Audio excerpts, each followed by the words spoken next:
আসসালামু আলাইকুম রহমতুল্লাহি ওবরকাতুহ।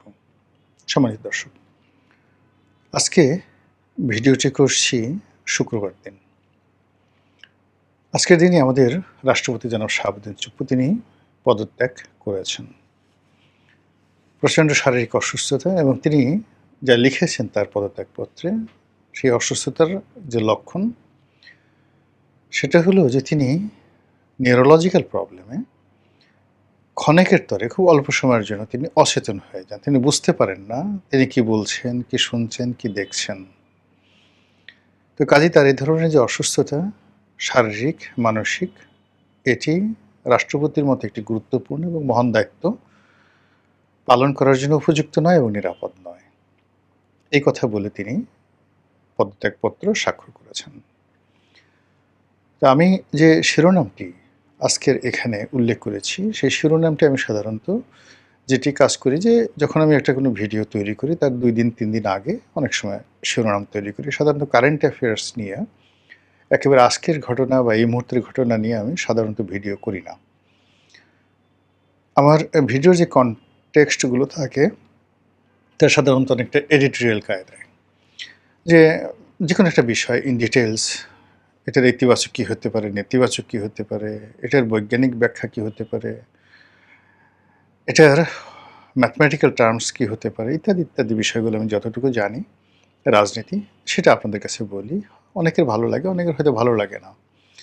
তো সেদিক থেকে আসলে আমি গত বুধবার দিন সকালবেলা আজকের এই শিরোনামটি তৈরি করেছিলাম। তো বুধবার গেল, বৃহস্পতিবার গেল এবং শুক্রবার আজকে এই রাষ্ট্রপতির পদত্যাগের মতো ঘটনা ঘটল।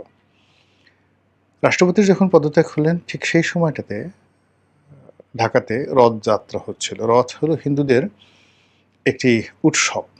সেই উৎসবের যাত্রা হচ্ছিল এবং সেটি তোপখানা রোড প্রেস ক্লাবের সামনে দিয়ে সেটা সম্ভবত জয়কালী মন্দিরের দিকে যাচ্ছিল। তো সেই সময়টিতে জনৈক ভদ্রমহিলা তিনি নাকি একটা কি সন্দেহজনক বিষয় দেখেছেন এবং পরবর্তীতে দেখা গেল যে সেখানে টাইম বোমা পোতা রয়েছে এবং সেই টাইম বোমাগুলো আবার খবর পেয়ে যথাযথ কর্তৃপক্ষ এসে সেগুলোকে উদ্ধার করেছিলেন। এই হলো শুক্রবারের ঘটনা। তো এই বিষয়গুলো যে ঘটে যাচ্ছে বা ঘটবে, এটা বুধবার দিন বা তারও অনেক আগের থেকেই অনেকে কিন্তু অনেক মানুষ বলার চেষ্টা করছে। আমি আমার ক্ষুদ্র বুদ্ধিতে সবসময় যেটা বলে আসছি যে আমাদের রাজনীতিতে জুলাই মাসটি আসলে ভালো মাস না। আর জুলাই মাসের পরে আগস্ট মাস আরও খারাপ। আর সেপ্টেম্বর মাসে এই জুলাই এবং আগস্টে যা কিছু ঘটে এটা সেপ্টেম্বর মাসে এসে পূর্ণতা পায়। তো এই কারণে হয় কি যে যারা রাজনীতি করেন, রাজনীতির জন্য এই জুলাই মাসটি একেবারে আপনি যদি গত ১০০ বছরের জুলাই মাস, প্রতি বছর জুলাই মাস আপনি বিচার করেন, বিশ্লেষণ করেন, এখানে বন্যা থাকবে, ঝড়, বৃষ্টি, প্রাকৃতিক দুর্যোগ এগুলোর কথা আমি বলছি না। আমি বলছি যে এরকম রাজনৈতিক বিপর্যয় আপনি যদি গত ১০০ বছর বিবেচনা করেন, গত ১ বছর করেন, গত ৫ বছর করেন, আপনি জুলাই এবং আগস্টে ঘিরে কিছু না কিছু দেখতে পাবেন। তো এই জিনিসগুলো কেন ঘটে? এই বিষয়গুলো আসলে বুধবার দিন আমার হঠাৎ করে মনে হলো। এজন্য এই শিরোনামটা দিয়েছি। শিরোনামটা হলো যে আমাদের যে পৃথিবী, এই পৃথিবী যে চলছে, এটার একটা ক্ষমতার বহর আছে। এটার একটা ক্ষমতার কেন্দ্র আছে। এবং এই পৃথিবীর যা কিছু হচ্ছে তার ৯৯% প্রাকৃতিক। আমরা যারা মানুষ, আমাদের ক্ষমতা খুবই সীমিত, জ্ঞান আরও সীমিত। পৃথিবী যেভাবে তার অক্ষের বাইরে যেতে পারে না, তার কক্ষপথের বাইরে যেতে পারে না, পৃথিবীর যে সীমাবদ্ধতা রয়েছে, পৃথিবীর সঙ্গে চাঁদের দূরত্ব, পৃথিবীর সঙ্গে সূর্যের দূরত্ব এবং অন্যান্য এই যে সৌরজগতের অন্যান্য গ্রহের যে দূরত্ব, তার সঙ্গে জোয়ার হয়, ভাটা হয়, ফসল হয়, ফলাদি হয়, মানুষের বিয়ে হয়, শাদী হয়, জন্ম হয়, মৃত্যু হয়। এবং এই বিষয়গুলো লক্ষ লক্ষ বছর ধরে মানুষ এগুলো নিয়ে গবেষণা করে আসছে।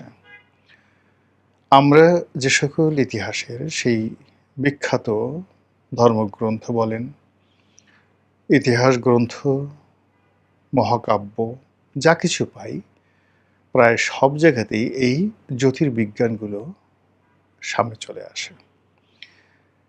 আপনি গিয়ে দেখবেন যে গ্রিসে মহামতি সক্রেটিস মূলত যে কথাগুলো বলেছেন, আপনি মুহাম্মদ রাসূলুল্লাহ সাল্লাল্লাহু আলাইহি ওয়াসাল্লামের কথাগুলোর মধ্যে খুব বেশি পার্থক্য পাবেন না। আবার পারস্য কিংবা ব্যাবিলন, এখানে যে ধর্মগুলো আজ থেকে ৪,০০০ বছর আগে, ৫,০০০ বছর আগে যে ধর্মগুলো এখানে প্রচলিত ছিল, সেই ধর্মের যে মোদ্দা কথা বা মূল কথা, তার সঙ্গে ভারতবর্ষের যে সনাতনী ধর্ম, সেই ধর্মের মোদ্দা কথার আপনি কোনো অমিল পাবেন না। যে কথা সক্রেটিস বলেছেন, সে কথা মাওলানা জালালউদ্দিন রুমি বলেছেন। মাওলানা জালালউদ্দিন রুমি যে কথা বলেছেন, আপনার চীনের কনফুসিয়াস প্রায় একই কথা বলেছেন। তো এই জিনিসগুলো কিভাবে ইন্টারঅ্যাক্ট হয়? তারা তো কেউ কারো লেখা কখনো পড়েননি, হয়তো কেউ কাউকে চিনতেন না। এখন সক্রেটিস যে সময়টিতে এই কথাগুলো বলেছেন, তার কত বছর পরে ৫৭০ খ্রিস্টাব্দে পৃথিবীতে এলেন, অর্থাৎ প্রায় ৯০০ বছর পরে মুহাম্মদ রাসূলুল্লাহ সাল্লাল্লাহু আলাইহি ওয়াসাল্লাম এলেন। তো তিনি সক্রেটিসের কথাগুলো কিভাবে বললেন? এমনকি কোরআন সেই কথাগুলো কিভাবে ন্যারেট করল? ইট মিনস এই জগতে প্রকৃতি বলতে কিছু একটা জিনিস আছে। ইউনিভার্স বলতে যেটা আমরা দেখি, তার পেছনে একজন নিয়ন্ত্রক রয়েছেন, কর্তা রয়েছেন। সেই কর্তার একটা সিস্টেম আছে এবং কর্তা নিজে নিয়ম মানেন এবং তিনি অঙ্কের মাধ্যমে বুঝিয়ে দেন। আচ্ছা বলেন তো, একটা বড় গ্রহ, সেই গ্রহটার নাম বৃহস্পতি কেন হলো বাংলাদেশে? বৃহস্পতিকে কেন সৌভাগ্য বলা হয়? একটা গ্রহ আছে শনি, কেন এটাকে অমঙ্গল, অকল্যাণ? এই অমঙ্গল এবং অকল্যাণের প্রতীকরূপে কেন এই শনির যে দশা বা শনি নামক যে গ্রহটি, এটিকে কেন মানুষ বলে আসছে একেবারে অনাদিকাল থেকে? আবার শনির অনেকগুলো চাঁদ আছে, যেমন আমাদের পৃথিবীর চাঁদ আছে, শনির এরকম একটা চাঁদ আছে, সেই চাঁদটির নাম টাইটান। তো সেই টাইটানকে নিয়ে এই পৃথিবীতে বহু ঘটনা ঘটে। অনেক দেবতার নাম, টাইটান নামক দেবতার নাম আছে। টাইটান নিয়ে এই যেমন আমাদের ভারতে একটা ঘড়ি কোম্পানি, তারা টাইটান করেছে। তো সেই শনির যে চাঁদ টাইটান, তার ক্ষমতা, তার দম্ভ, তার সব কিছু মিলিয়ে আপনি এই যে টাইটানটাকে নিয়ে আমরা কেন পৃথিবীতে এত মাতামাতি করছি, টেকনাফ থেকে তেঁতুলিয়া, একেবারে ভারতে বিন্ধ্য পর্বত থেকে শুরু করে আল্পস পর্বতমালা, আল্পস থেকে শুরু করে আবার ইরানের জাগ্রস পর্বতমালা, সেখান থেকে আবার যদি আপনি চলে যান কিলিমাঞ্জারো পর্বতমালাতে, কেন বারবার টাইটান চলে আসছে? আমরা যাকে সরস্বতী বলি বা গঙ্গোত্রী হিমবাহের গঙ্গা বলি, যমুনা বলি, ঘুরে ফিরে কেন একই কাহিনী প্রকৃতিতে আসছে? এই কারণে এই যে জুলাই মাস, এই জুলাই মাসকে কেন্দ্র করে বাংলাদেশে শনির দশা, এবং এই শনির দশার সাথে সাথে আবার শনির যে চাঁদ, সেই চাঁদের অভ্যুদয় অর্থাৎ টাইটানের অভ্যুদয় এই বাংলাদেশে ঘটে, প্রতি বছর ঘটে। এই সময়টিতে মানুষের মন অস্থির হয়ে যায়, সন্দেহ বেড়ে যায়, হতাশা তৈরি হয়ে যায়। এবং এরকম সময় যখন আসে, তখন সাধারণত সবগুলো ধর্মেই বলা আছে, যখন এরকম অকল্যাণ চারিদিকে দেখা যায়, তখন দরজা বন্ধ করে রাখো, বাইরে ঘোরাফেরা করো না, চুপচাপ নিজের কর্মে নিজের পরিবারের সঙ্গে থাকো। এটাই কল্যাণ। যত মানুষের সাথে চলবে, যত বেশি কাজ করতে যাইবে, তত বেশি ভুল হবে। আপনি দেখুন তো, এই জুলাই মাসটি বা এই শনির দশা বা টাইটান, এই জামাতের যে এমপি সাহেব, তার কথা একটু চিন্তা করেন। তার প্রেয়সী সেই কিশোরী বধূর কথা চিন্তা করেন। এরপরে এই মাসে যেভাবে বিএনপি এবং জামাতের আরও বহু নেতার একান্ত ব্যক্তিগত ভিডিও, অডিও, অশ্লীল ছবি যেভাবে আসছে, এটা তো আরও ৩ মাস আগে আসতে পারত। কেন সবকিছু জুলাই মাসে আসতে হবে? তো জুলাই মাসে যদি এই অবস্থা, আগস্ট মাসে কী হবে আপনি বোঝার চেষ্টা করেন। আচ্ছা, শাহাবুদ্দিন চুপ্পু পদত্যাগ করবেন, এটা তো গত মাসে তিনি করতে পারতেন, মে মাসে করতে পারতেন, জুনে করতে পারতেন, বা তিনি সেপ্টেম্বর মাসে করতে পারতেন। কেন তাকে এই জুলাই মাসে তাকে এই কাজটা করতে হবে বা তাকে করতে বাধ্য করা হবে? এই যে বিষয়গুলো, এই বিষয়গুলো হলো আপনার একটা শনির দশা। সেই শনির দশা আমাদেরকে পেয়ে বসেছে। আমাদের যারা আলেম আছেন, ওলামা আছেন, যারা এই চর্চাগুলো করেন, ইসলামের বড় বড় ইমাম আল রাজির মতো তাফসীর কারক, তারাও মূলত জ্যোতির্বিজ্ঞান চর্চা করতেন। ইবনে সিনা, জাবির আল হায়ান, এরকম বড় বড় স্কলার যারা ছিলেন, তারা ম্যাথমেটিক্স, জ্যামিতি এবং জ্যোতির্বিজ্ঞান, ইভেন আমাদের ভারতবর্ষে যে সকল মহান অলি আল্লাহ গাউস কুতুব ছিলেন, এমনকি অষ্টাদশ শতাব্দীর যারা গাউস কুতুব, তারা সবাই কিন্তু এই জ্যোতির্বিজ্ঞান চর্চা করতেন।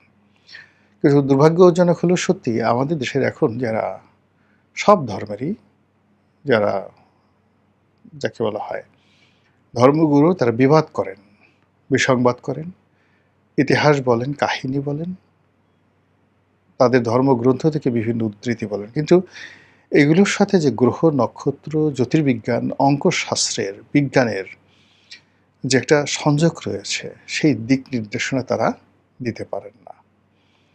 ফলে কী হলো দেখুন, বড় বড় রাজবংশ, সেটা হিন্দুদের হোক, মুসলমানদের হোক, তারা বহুদিন রাজত্ব করেছেন।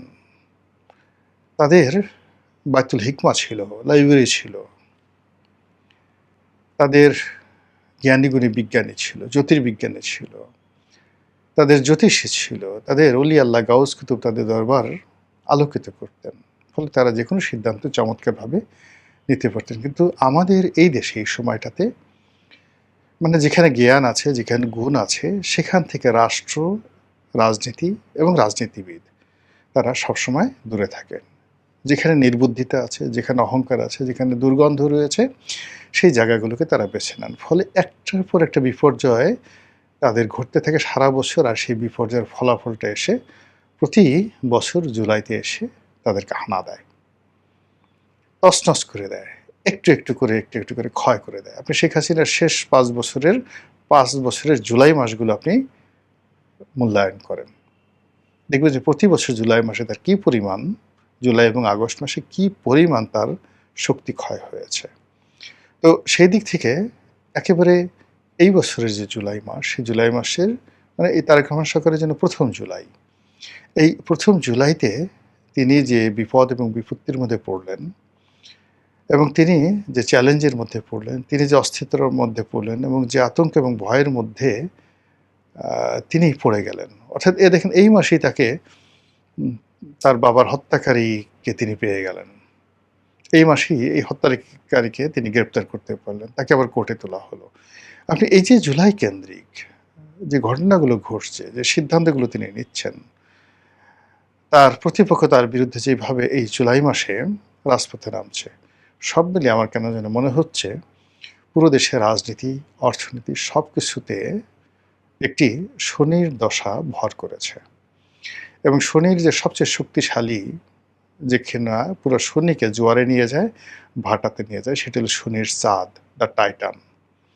এবং সেই আমাদের এই বাংলাদেশে কেবলমাত্র শনির দশা না, শনির যে চাঁদ টাইটান, সেই টাইটানের আকর্ষণও চলছে। মহান আল্লাহ আমাদের সবাইকে হেদায়েত দান করুন, হেফাজত করুন। আসসালামু আলাইকুম ওয়া রাহমাতুল্লাহি ওয়া বারাকাতুহু।